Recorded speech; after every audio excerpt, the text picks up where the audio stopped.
Ми не припиняємо свою звичну роботу з підвищення надійності електромереж. Сьогодні наша бригада Центру з ремонту та експлуатації підстанцій проводить поточний ремонт трансформатора Т2 на підстанції 110 кВт, яка живить місто Вишгород та Вишгородську селищну громаду Київської області.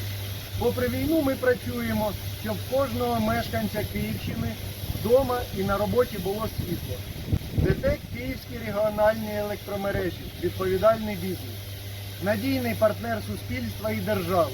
Ми робимо все, аби підтримати життя області і кожного її мешканця.